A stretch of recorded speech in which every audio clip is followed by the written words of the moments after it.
queens, divas of a more mature age. Welcome back to my channel. Thank you so much for joining me here on my channel today. So today is just a quick garden video because I couldn't let this go. I was like, I have to show what's going on out here because there's been so much growth since the last time I was here. So if you see grass that needs to be mowed, weeds, or piles of my work, mind your business. I just wanted to share everything that's beautiful. So, of course, this is the entrance here. I love this. I moved the monkey here because I wanted to be able to see him. Like, I thought that would be really cute if you could see him when you entered. That's Money Mike, the top flight garden security of the world. So I made a sign with my cricket because, you know, I'm cricketing now. I'm obsessed. I don't know if I told you guys that. Maybe I should do a cricket video. I don't know. Let me know if you want to see what I'm doing with my cricket. But the sign says, "Welcome to the Johnson's Little Slice of Paradise." So this is so pretty. I love walking into this. So of course, you know, my house is all the way back up yonder, up there behind the trees.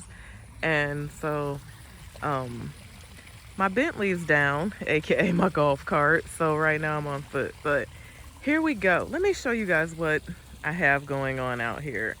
So this has been an area that I have done nothing to in probably like 3 years, you guys. Is 3, maybe 4 years? I haven't done anything. They're all perennials over here. Oh, one thing I did do this year was I relocated some bee balm over here because it was getting smothered out and getting powdery mildew on it, so I moved it over here. But the hibiscus bushes have started to do their thing, and I so live for this. I have some Mexican petunias here that I just stuck in the middle. Liatris in the back, which is now, I actually have Liatris back there. There are gladiolas back there, but they're losing to the hibiscus bushes, but I'm okay with that. Asters in the front, phlox. There's more phlox down here, but you won't be able to see it. It needs to be relocated as well. But I'm really smitten over this entrance. I have this Mexican petunia in a pot. I'm thinking about putting it in the ground, but I don't know. It's only an annual for us. So let's look at the pond side, which, oh, you guys, look at this. Did she or did she not? You might think she did not, but she definitely thinks she did. So I love my water's a little murky. I just put some clarifier in there, but you know, I keep blue dye in there this time of the year because I don't have enough shade over the pond to actually keep the algae growth down. I'm working on that, but I will say blue works for me. I mean, typically it's not this murky, but like I said, I put the clarifier in there. But I like looking at the blue water, and it blocks out the sun rays so the water doesn't get algae. So everybody over here is just, everybody's giving. I gotta bring you guys out here at night because this area right here especially is simply breathtaking at night because of course the fountains are all lit up. The water that comes out of the fountains is lit up. It is simply stunning at night. So I live on the ground. Another thing you'll be able to see, I never come out here and do a video this time of day because usually the plants are like drooped over, like, you know, don't film us, we don't look good. But I had to today. I don't know if you can see, this is creeping thyme. I started this from seed year before last, and you're gonna see it quite a few places in my yard, but I love it. I love the way it smells. I love how it covers the ground, kind of spills over the rocks in the pond. I live for that. But the pollinators absolutely dig it. So it has these like purple flowers on it. We'll try not to get stung. I don't know if you guys can see all these bees just, they're busy. So, oh, I love it. Now, again, disregard my work pals because y'all know she's still working. So, in the front of when you first walk in, I redid this area. And what I actually did was this area had the grass, had one grass in it, I think. And so what I did was I just extended it all the way down to the trellis there because that trellis had always been sitting there. And I just made it one area. So there are a lot of pots here because prior to my friends arriving, there was a lot of mole activity right in this area. So um, if you can guess the theme color of my garden this year, leave it in the comments section below. We'll see who's paying attention. But there's tons of it. I won't mention it just yet, but you'll see. So I like this. I think it's pretty. I put some new hydrangeas, those dark leaf hydrangeas. I found those this year. This is my first time seeing those. I believe they're new to market. Look, is that mole? Yep, that's mole activity right there. All right, kitties, y'all better get busy. Somebody won't be eating tonight. No, I'm kidding. Um, no, I'm not.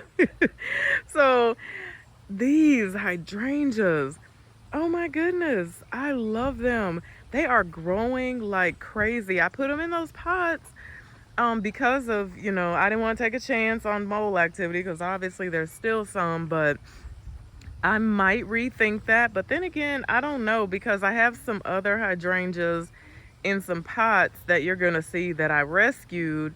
They were half dead in the ground and I put them in pots and they are doing absolutely amazing. So I love this area right here. Right here on the arbor this year, I moved my roses, and also you're gonna see a lot of edibles in my garden as well, just kind of mixed in with everything. So this is sorrel. That's salads and things like that. But I did that because I don't really have the space over here to have an entire herb section. So I was like, you know what? We'll just mix them in. And some herbs actually keep pests away. So, or insects actually, and pests as well. So that's sorrel. Now, there was rosemary over here, but obviously it didn't make it because it couldn't keep the pests that were interested in it away. But I think this is so pretty. All my roses that I had to save, they're doing so good over here. And I'm not going to touch them because at first I said, I'll see if I can bring them back. If I bring them back, I'll put them where they were.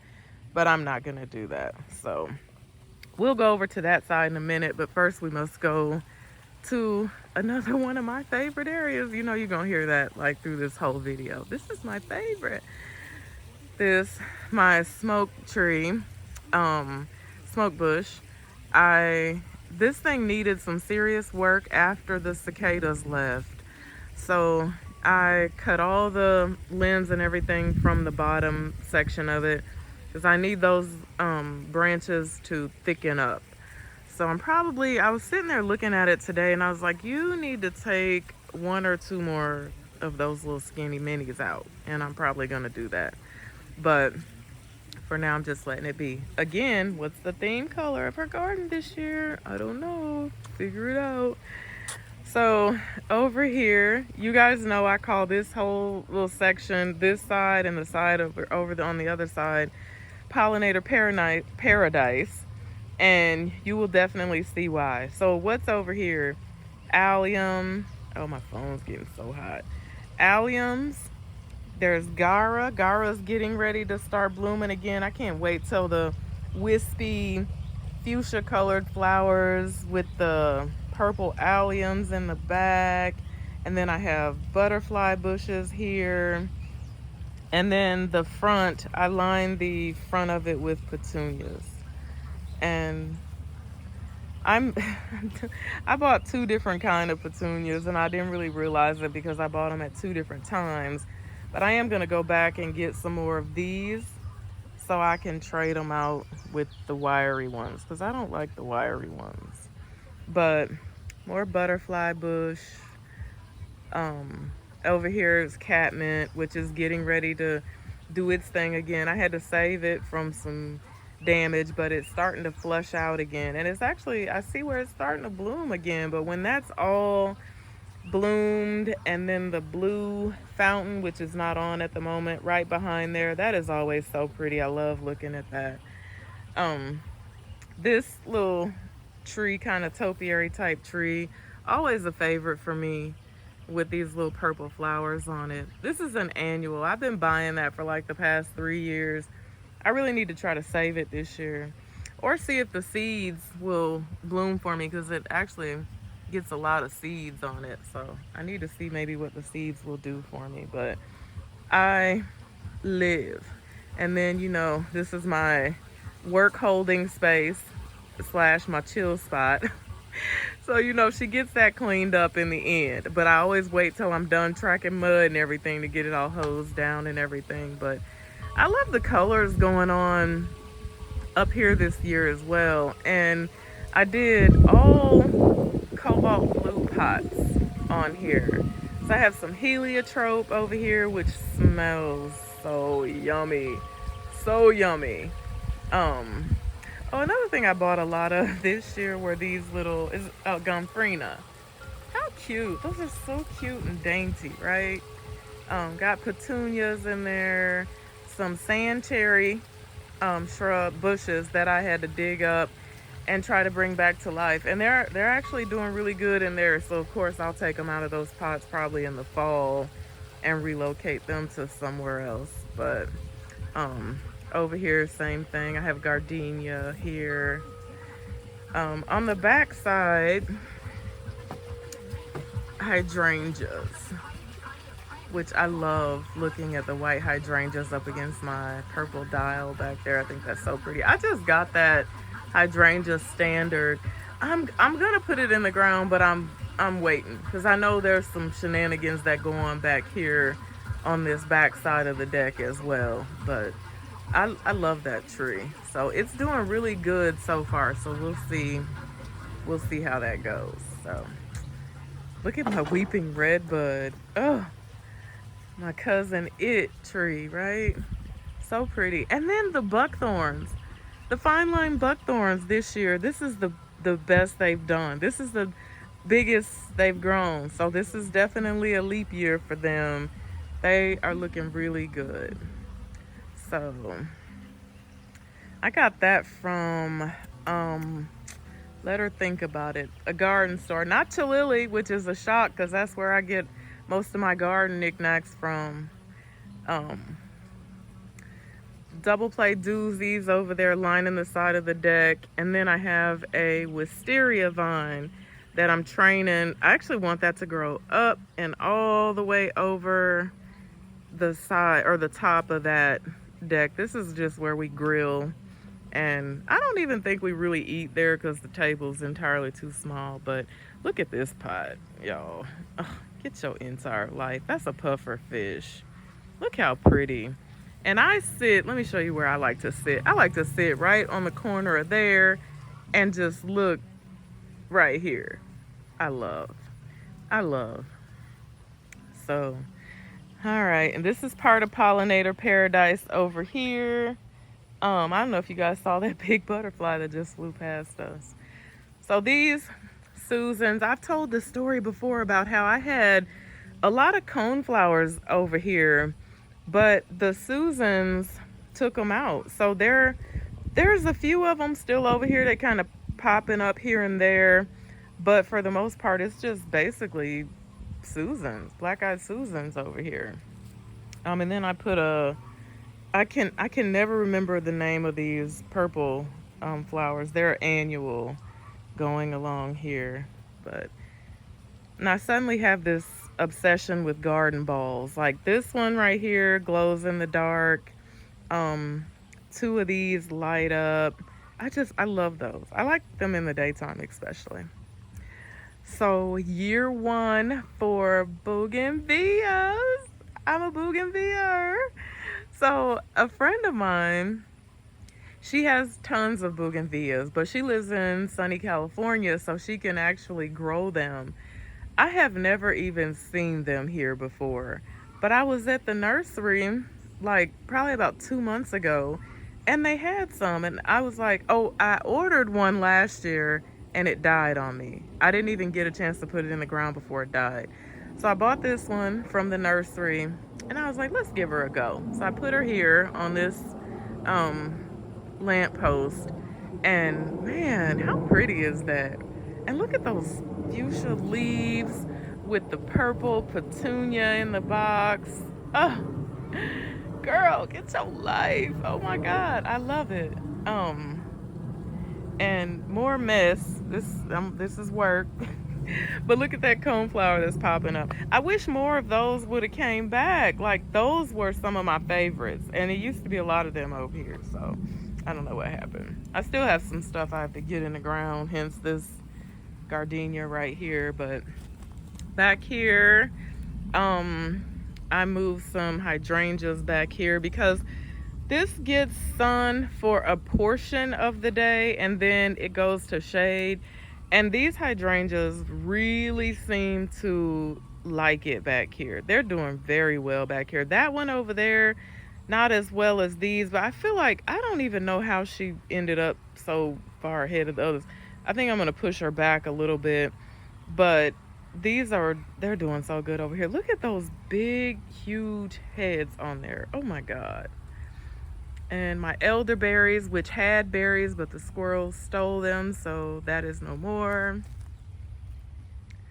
I relocated a lot of hostas and heucheras back here because my area up front, since we took all those cottonwood trees down, they were getting entirely too much sun and they were just burning up. And I thought I got them all, but I still have like 3 of them that I need to relocate, and I'm gonna do that on a different project day. But my idea is just to fill this whole area in back here with hostas and heucheras, because although the sun is shining here right now, it will probably only be shining back here for like the next 30 minutes or so, and then it's a very shady area. So hostas and things that don't mind a lot of shade, they do very well back here. So the greenhouse, my chairs. Oh, I have a whole story about these chairs, you guys. I found them at an antique store and I'm totally living for them. They're very expensive. Screenshot them and look them up, but we'll just leave it at that. I love them though. So, and then again, oh, look at these ligustrums, sunshine ligustrums, right? How pretty. The chartreuse colored ones. That center pot right there is a hosta that I had to rescue. It had 3 leaves on it. I dug it up, put it in the pot, and it's showing out now. It's not gonna bloom like I wish it would, but it looks so much better. So when I put it back in the ground, I think it'll make a little comeback. So Hammock Island, I'm not gonna take you guys all the way back there. I'm still working on Hammock Island. I'm still getting some things planted up, and we are getting ready. I have a canvas, a soft canvas over the top of it. It's a shade canvas, but we're gonna take that down and we're gonna put these up there because it's like a net kind of, and so all the debris and the ants and everything from the trees, it still falls right through the little holes and stuff in the top. And I don't want anything in there. Sometimes I just want to be able to go plop down on the hammock, and I don't want to have to hose it down first. So we're going to put those panels up there, and I'm going to paint them to match the tops of the structures out here, the gazebo and all that. So still got some work going on back here. Look at my spray paint section. She's a spray painting sister. Not gonna lie. So what have we here? Oh, my Russian sage was kind of struggling right here last year, but again, we took some trees out early spring, and so it's getting a little more sun, but part of me still feels like it might need to go somewhere else. So don't tell my husband, because he says all you ever do is move stuff around. And I do. If something ain't working for me, y'all, I will dig it up. I will move it. I will toss it in the trash bin. It's all in how she's feeling. I'm a woman. I could do that. That's what we do. I don't think it would look the way that it looks back here if I didn't do things like that, to be perfectly honest with you. Um, I found that plant stand at Old Time Pottery. It was brown, of course, but I was so in love with it. I was like, "Ooh, I love that." So I put hyssop in there. So I have a lot of hyssop. When I take y'all to my edibles section, you'll see that. But I told you there are lots of edibles in some hookahs that I had to move, and some that I also cut up a lot of hookahs this year. I had a lot that needed to be divided, which was really good because that's free plants, y'all. If you don't do that, get on it. Um, Believe it or not, I chopped that one up. I dug it up early spring, and I cut it into 3 plants, and that part is still doing really well. So this is Hydrangea Highway. Look at all these hydrangeas over here. Oh my goodness. I love this so much. These are not gonna bloom. Sometimes, y'all, I can't keep my act together with who blooms on new and who blooms on old. If it's a hydrangea that I'm familiar with, I just know right off the top of my head what it needs and what it doesn't need. But sometimes, like if I buy them in the fall and I plant them or something, I don't really remember when spring comes. And so I come out here, and whoever looks like they need to get hit with the chop chop, they get hit with the chop chop. And so this one here, it actually had got some late frost damage because it had started budding out, and then we had a late frost. So I just went through and cut all of that off. But it sure is a pretty plant, right? Despite the fact that it's not gonna have one flower on it this year. I have six, yeah, Green Mountain boxwoods down here. And these are the ones that are supposed to be blight resistant. But I bought two. Last year, was it that? Yeah, last year I bought two of them, and I chopped each one of them up into 3. So now I have 6 plants. You do the math. Again, free plants. So more hydrangeas. This is all, let me help you get a good. So starting from right here all the way down, those are hydrangeas. I think I might be obsessed with hydrangeas. And you'll see like there's some Susans back there, but those are things that were in here when I started this bed, because I don't know if you remember last year, was it last year or year before last? I actually brought this bed out about 4 feet. So it was really narrow, but I started cramming stuff in there, and I was like, all right, we got to fix this. So look at the magnolia. Oh, she getting ready to get another flower on her. She had quite a few flowers on her.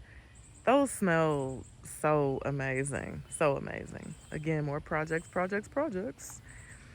The wisteria vine back there on that arbor, which is done blooming.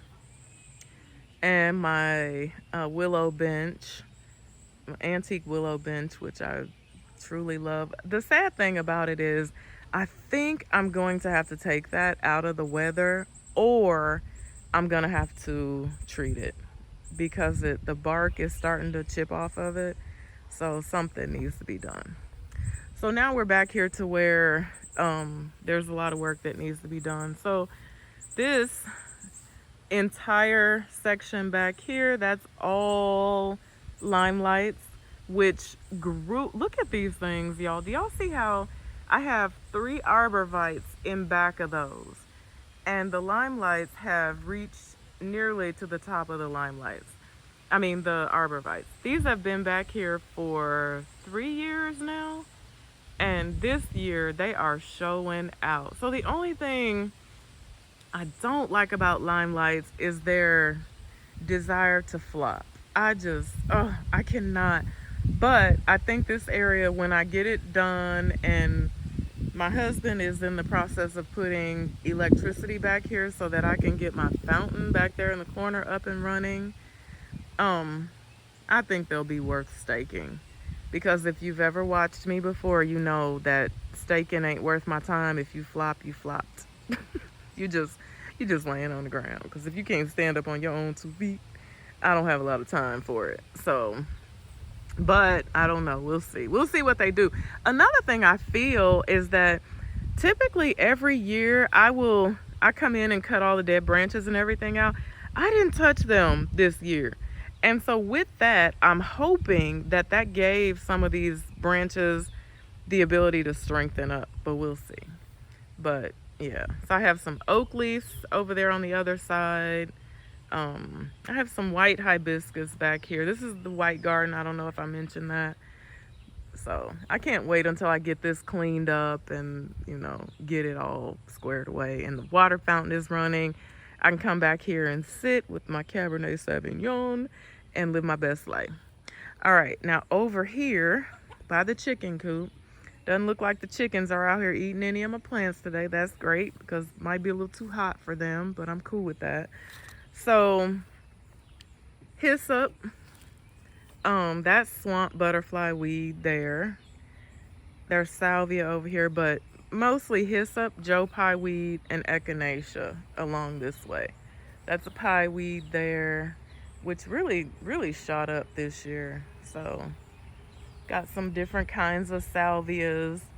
That's chia. He dried out, so I was like, let's get you some water. Unfortunately, the bird bath was the only thing I had handy at the moment. I didn't want him to suffer. So more hyssop. There's hyssop there. Hyssop, I think I have like six hyssop plants down here. So if you're wondering, the reason why I have been growing so much hyssop and echinacea and a lot of different things like that, I have chia, is because I'm making tinctures. Because y'all know she's getting old and I need some things. And pills, things in the form of the pills that the doctors want to give you, they don't really agree with me. So I'm trying to do things the natural, good way. But look at him. He's so cute. I love that. That's in God's hands. But yeah, pie weed. Most of the stuff over here has medicinal benefits. So this little purple, I love that. I need to finish doing what I'm doing here and everywhere else for that matter. But so this is that run. And everything that's over here, with the exception of I think about maybe like 2 hyssop plants and the chia, that's another chia there. You know, chia seeds are really good for you. But everything else has been here this is year 3 or year 4 for the echinacea, and maybe a few other things. But it's coming together, y'all. So I want to put some more mid-sized plants in here to just kind of fill in some of the open spaces, because I just want it to be just like a jungle. And y'all know my mission is to always hide the chicken coop. And now I have to keep the chickens from eating my plants because they have started to pull stuff through the fence. They've never done that. And they love them some hyssop and some echinacea leaves. See, animals, they be up on it. They know what's good for them. They know what they need, right? All right, thank you guys so much. I did not mean for this video to be so long. Thank you so much for joining me today. Until I see you in my next video, where hopefully my garden is 100% complete. Be blessed and bye for now.